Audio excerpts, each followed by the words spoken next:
Jadi kali ini saya akan menceritakan asal-usul mitologi Nordik. Pada mulanya hanya ada kekosongan atau kehampaan yang disebut Ginung Gagap. Dunia pertama yang terbentuk adalah Muspelheim di bagian selatan. Muspelheim adalah daratan terang yang diselimuti api dan dikuasai raksasa yang bernama Surtur dengan pedangnya yang membara. Di bagian utara terbentuk Niflheim, tanah kabut yang sangat dingin dan beku. Di sana terdapat mata air Hyvergelmir, tempat sungai purba mulai mengalir. Sungai ini mengalir ke dalam kehampaan menjadi glacier atau sungai es, hampir seperti kutub utara. Bagian selatan dari kehampaan diterangi oleh bara api berterbangan dari Muspelheim, menciptakan angin yang sangat panas. Ketika es yang beku tertiup oleh angin yang panas, otomatis es itu mencair dan tetesannya berubah menjadi seorang Ymir, ras raksasa pertama. Ketika Ymir berbaring untuk tidur, keringat dari ketiak kirinya membentuk dua anak, dan dari kakinya membentuk raksasa berkepala 6. Dari mereka mulailah keturunan raksasa. Ymir ini berkelamin laki-laki dan perempuan, makanya dia bisa menghasilkan keturunan tanpa kawin. Mungkin bisa disebut aseksual. Dari tetesan es di badan Ymir yang mencair, terciptalah Autumnal. Autumnal ini adalah sapi yang susunya digunakan untuk dikonsumsi Ymir. Autumnal hidup dengan cara menjelati batu yang tertutupi es di sekitaran Ymir. Setelah beberapa waktu Autumnal menjelati batu es tersebut, muncullah pria bernama Buri. Buri memiliki putra bernama Bor. Kemudian Bor menikah dengan Besla, putri raksasa. Bor dan Besla memiliki 3 anak bersama. Yang tertua ada Odin, yang kedua ada Vili, dan yang terakhir ada Ve. Ketiga saudara ini tidak suka tinggal di kehampaan, di mana tidak ada air, tidak ada gunung, tidak ada pohon. Makanya mereka bekerja sama dan memutuskan untuk membunuh Ymir. Darah yang mengalir dari tubuh Ymir ini membanjiri seluruh permukaan dan menjadi lautan. Tengkoraknya menjadi langit, otaknya menjadi awan, tulangnya menjadi pegunungan, dan rambutnya menjadi pepohonan. Saat 3 bersaudara ini lagi membuat dunia itu, para kurcaci muncul dari daging Ymir. Mereka ditempatkan di ujung-ujung dunia. Posisi mereka seperti arah mata angin, yaitu utara, selatan, timur, dan barat. Kurcaci yang lainnya akhirnya membuat rumah di gua bawah tanah. Ketiga saudara itu lalu mengambil percikan dan bara api yang berterbangan dari Muspelheim dan menempatkannya di seluruh angkasa membentuk bintang. Bintang-bintang ini diposisikan secara tertentu sehingga bisa dibedakan dari pagi hingga malam, sehingga dimulailah waktu. Ketiga saudara itu pergi jauh ke Midgard dan membuat benteng dari alis Ymir untuk melindungi diri mereka dari para ras raksasa. Dari kayu apung, Odin dan saudaranya menciptakan kehidupan baru. Odin memberi mereka nafas dan kehidupan, kecerdasan dan perasaan. Vili dan Ve membentuk ucapan, pendengaran, dan penglihatan. Dengan demikian lahirlah manusia pertama, seorang pria dan wanita, As dan Elm. Mereka diberi rumah di Midgard. Di sanalah menjadi rumah para manusia. Ketiga saudara ini lalu menyerbu sebuah kota megah bernama Asgard. Lalu mereka menjadikannya rumah. Odin jadi penguasa Asgard dan mengambil Frigg sebagai istrinya. Dia memberi julukan Aesir kepada kelompoknya, yaitu dewa-dewi utama Nordik. Untuk menghubungkan alam antar alam, dunia antar dunia, para dewa ini membuat jembatan yang disebut dengan Bifrost, atau manusia mengenalnya dengan nama pelangi. Di sebelah Bifrost tinggallah Heimdall yang menjaganya dari raksasa gunung dan merupakan penjaga para dewa. Dia memiliki penglihatan sempurna di waktu siang dan malam hari. Armornya emas dan memiliki trompet bernama Jalarhorn yang suaranya dapat didengar di seluruh dunia. Di Jotunheim, seorang raksasa bernama Narvi punya seorang putri yang bernama Not atau malam, dan Not memiliki putra yang bernama Dagger atau siang. Odin mengambil siang dan malam lalu diberi kuda bernama Skinfaxi dan Hrimfaxi yang kemudian ditunggangi untuk mengelilingi surga. Di bumi, seorang anak laki-laki bernama Mani artinya bulan dan seorang gadis bernama Sol artinya matahari diambil dan ditempatkan di langit oleh para dewa. Sol mengendalikan kereta sambil menarik matahari dan Mani mengendalikan bulan. Saudara ini berkeliling melintasi langit tapi dengan tergesa-gesa karena mereka dikejar oleh 2 serigala raksasa, yaitu Skoll dan Hati yang ingin melahap mereka. Kemudian 9 sumur diciptakan untuk menampung berbagai makhluk di alam semesta. Ada Asgard, rumah bagi para Aesir atau dewa-dewi Nordik, Midgard, rumah para manusia, Alfheim untuk peri cahaya, Nidavellir untuk para kurcaci dan peri kegelapan, Jotunheim untuk para ras raksasa, Vanaheim untuk Vanir yaitu sekelompok dewa-dewi kesuburan dan bijaksana, Niflheim tempat para ras raksasa es, Muspelheim tempat Surtur beserta anak-anaknya, dan terakhir ada Helheim atau Underworld, dunia tempat orang mati yang tidak terhormat.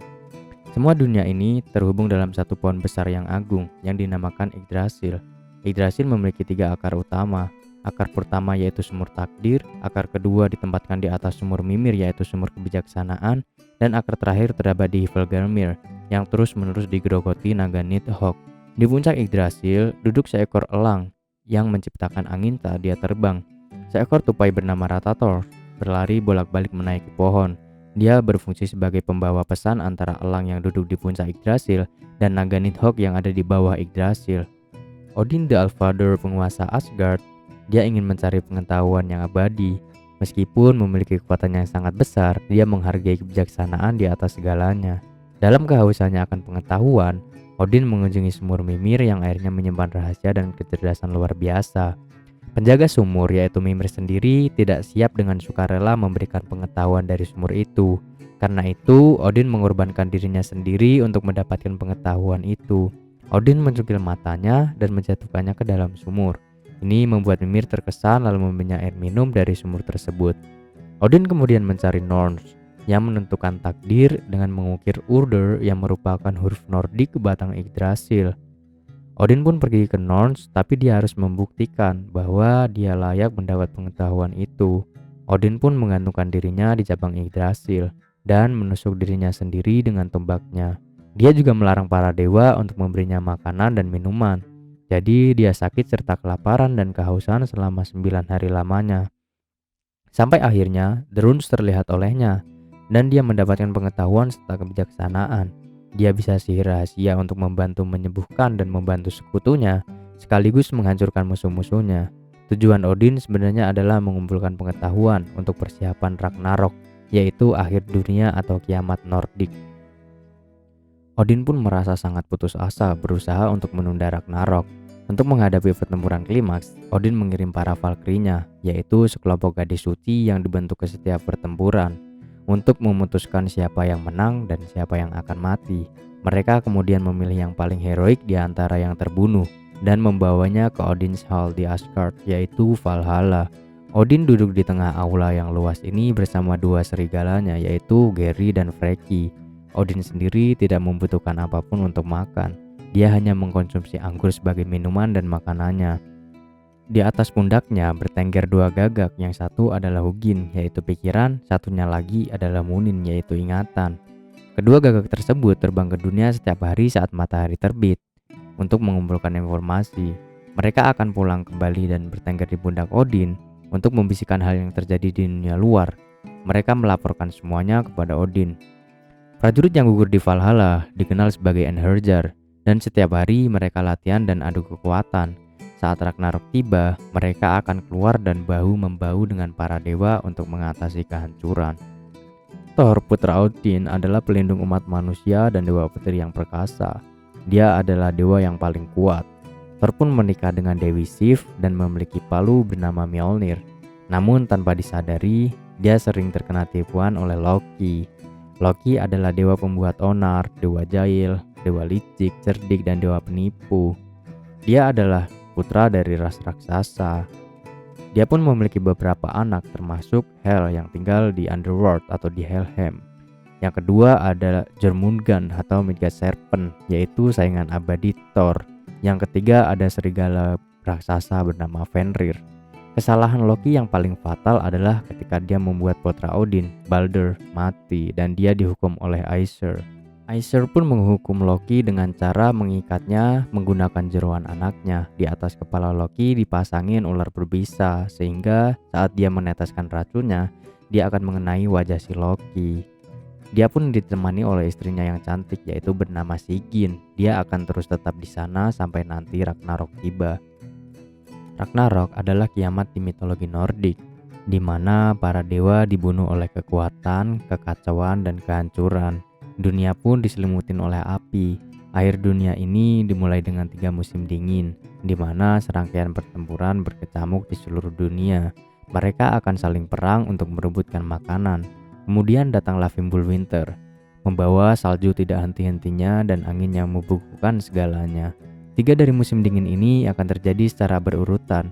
Matahari dan bulan yang tadi akan dimakan oleh serigala yang mengejar mereka, yaitu Skoll dan Hati. Dan bintang-bintang juga akan menghilang dari bumi. Dunia akan dilanda gempa bumi yang sangat besar. Saat itu putra-putri Loki muncul ke permukaan. Serigala Fenrir yang terbebas dari belenggunya yaitu Gleipnir dan Midgard Serpent atau Jormungand akan memuntahkan racunnya yang melintasi daratan dan lautan.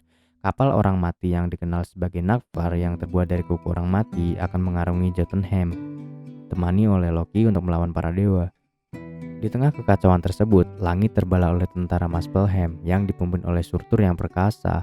Mereka akan menginjak-injak Bifrost dan menghancurkannya. Bahkan naga Nidhogg pun harus meninggalkan rumahnya untuk membantu para Giants. Setelah Heimdall mengalami penglihatan soal Ragnarok itu, dia cepat-cepat membunyikan trompetnya, Gjallarhorn, lalu memperingatkan para dewa agar bersiap-siap akan kiamat itu. Kemudian Aesir dan Einherjar akan maju menghadapi kekacauan itu dengan dipimpin oleh Odin.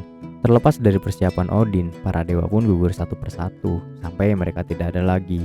Freyr, Dewi Kesuburan, maju melawan Surtur, tetapi Freyr mati oleh pedang Surtur yang menyala-nyala. Garm melawan Dewa Tyr, mereka berdua sama-sama mati. Thor melawan Jormungand, menyerangnya dengan Mjolnir. Thor pun muncul sebagai pemenang, tapi tidak lama setelah itu Thor pun mati karena terkena racun dari Jormungand. Odin melawan Fenrir. Meskipun Odin bertarung dengan gagah berani, Fenrir pun muncul sebagai pemenang. Vidar bergegas ke arah Fenrir dan merobek kepala Fenrir menjadi 2. Heimdall bentrok dengan Loki dan tertusuk pedang satu sama lain. Akhirnya Surtur pun menutupi seluruh dunia dengan kobaran api yang sangat dahsyat. Namun ini bukanlah akhir, karena ketika dunia lama berakhir muncullah dunia yang baru. Dewa yang tersisa akan membangun kembali dunia yang runtuh. Putra Odin, Vidar, berhasil selamat. Begitu pula dengan putra Thor yaitu Modi dan Magni. Mereka berhasil membawa palu Thor yaitu Mjolnir. Hodur dan Baldur akan kembali hidup dari Underworld.